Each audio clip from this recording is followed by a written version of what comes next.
ஹுதைஃபா ரலியல்லாஹு அன்ஹு அவர்கள் கூறியதாவது, நாங்கள் உமர் ரலியல்லாஹு அன்ஹு அவர்களிடத்தில் அமர்ந்திருந்தோம். அப்போது அவர்கள் ஃபித்னா குழப்பம் குறித்து இறைத்தூதர் ஸல்லல்லாஹு அலைஹி வஸல்லம் அவர்கள் கூறியதை உங்களில் நினைவில் வைத்திருப்பவர் யார் என்று கேட்டார்கள்.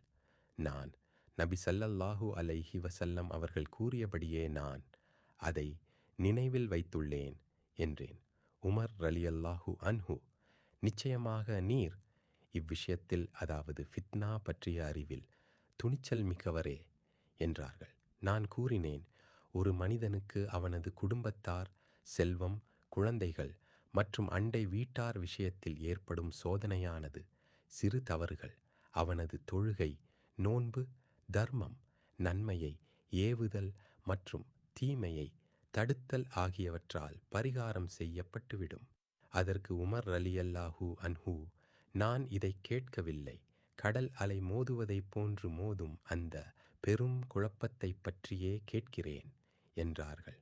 நான், அமீருல் முஃமினீன் அவர்களே, அதை பற்றி நீங்கள் அஞ்சத் தேவையில்லை.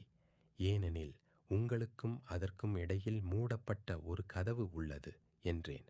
உமர் ரலியல்லாஹு அன்ஹு, அந்த கதவு உடைக்கப்படுமா அல்லது திறக்கப்படுமா என்று கேட்டார்கள்.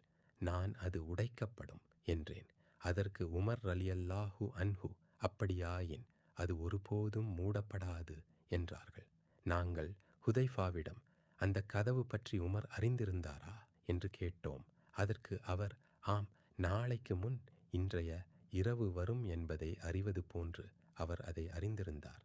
நான் அவரிடம் கூறிய செய்தி தவறான கட்டுக்கதைகள் அல்ல என்று கூறினார். அந்த கதவு எதுவென்று ஹுதைஃபாவிடம் நேரடியாக கேட்பதற்கு நாங்கள் அஞ்சினோம். எனவே மஸ்ரூக் என்பவரை கேட்குமாறு பணித்தோம். அவர் கேட்டார்.